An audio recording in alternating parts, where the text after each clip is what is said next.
नमस्कार, मैं सुदर्शन सुखानी हूं और आज 20 फरवरी 2023 सोमवार है।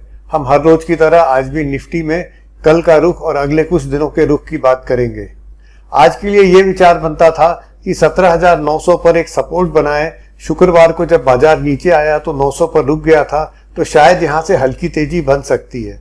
सुबह बाजार 17,900 पर टिका रहा और वहां से 18,000 को पार कर गया, लेकिन 18,000 के बाद इतनी बिकवाली आई कि वो बाकी सारे दिन नीचे आता रहा और नीचे आकर 17,825 का न्यूनतम और स्तर बनाकर बहुत हल्के सी तेजी के साथ, माने हल्की मानी 25 से ऊपर 10-15 पॉइंट ऊपर जाकर बंद हुआ, यानी लगभग अपने लोस पर बंद हुआ।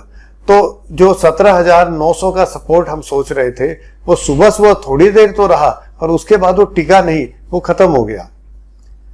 अब कल का क्या रुख बनता है और हमारे अब विचार क्या बनते हैं? देखिए, आज जो बाजार का भाव का एक्शन है उससे ये समझ में आ रहा है कि जब भी कोई रैली आ रही है, रैली में बिकवाली जबरदस्त है। तो ये जो हम सोच रहे थे कि 17,900 का सपोर्ट बनेगा, वो सपोर्ट टिका नहीं, टूट चुका है। तेजी के आसार बहुत कम दिखाई पड़ रहे हैं, यानी कि 18,100 तक पहुंचना भी मुश्किल नजर आ रहा है और वहां पहुंच जाए तब उसके बाद दूसरा विचार करेंगे। पर इस समय कुल मिलाकर बाजार का माहौल तेजी का नहीं है मेरे अनुसार। फिर क्या है? अब दूसरी तरफ ये देखिए कि हम 18,150 से और लगभग 17,800 तक नीचे आ गए, यानी 300 अंकों की मंदी हमने 3 दिनों में इंट्राडे देख ली है, top to bottom.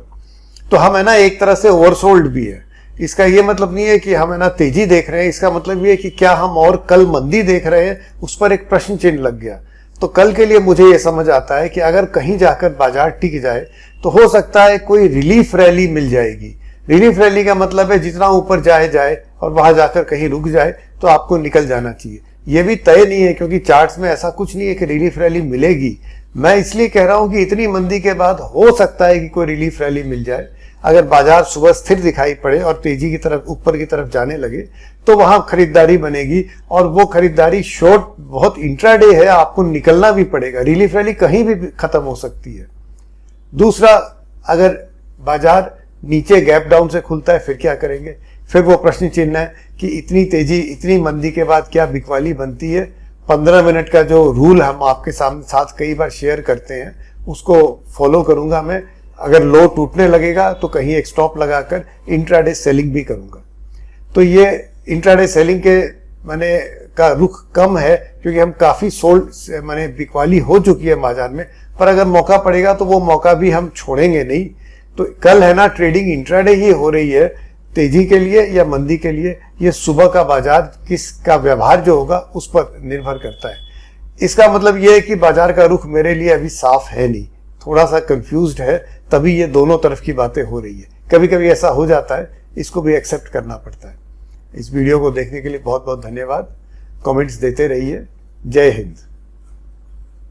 And today is February 20, 2023, Monday.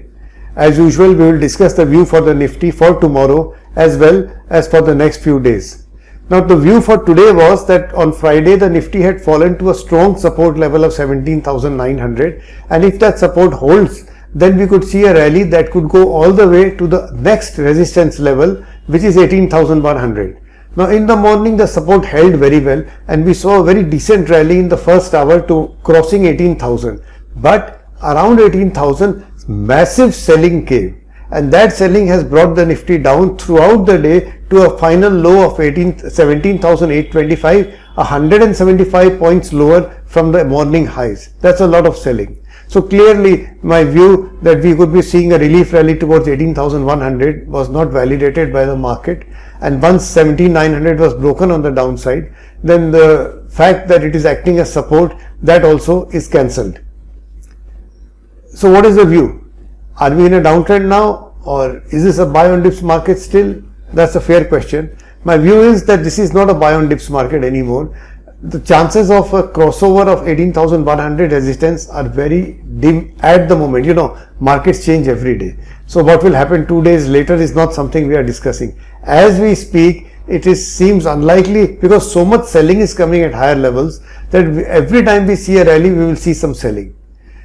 So this is not an opportunity to go and buy a dip at least. Then what's it? Are we looking for a short? The problem with a short position is this, that for 3 days now we have continuously fallen from a high of 18,150 to a low of 17,825, 325 points. Now it is that there is no rule that we can't fall much more, but it does mean that if the US markets are closed, I think, so if the market in the morning shows signs of stability, it is possible that the selling may stop for the time being. It's a temporary stop, but it could be possible. Therefore, if you see a relief rally, if you see a rally beginning to emerge in the morning, consider that to be a relief rally, take an intraday trade on the long side and get out as soon as you see signs of exhaustion. Don't overstay. If you see a gap down, and then use the 15-minute rule, which is what I intend to do. If the low of the 15 minutes is broken, then I will look to take short positions, again only intraday.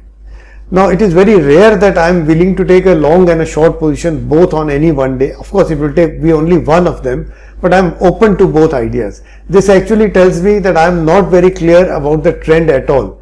There is some confusion in my mind. And that happens sometimes. It's a market. I am not supposed to, or we are not supposed to get the market, right or even with clarity all the time. There is some amount of confusion, but there is some clarity that this is no longer a buy on dips market. At least that clarity is there till the markets prove us wrong. Thank you for watching this video. Please give your comments. Jai Hind.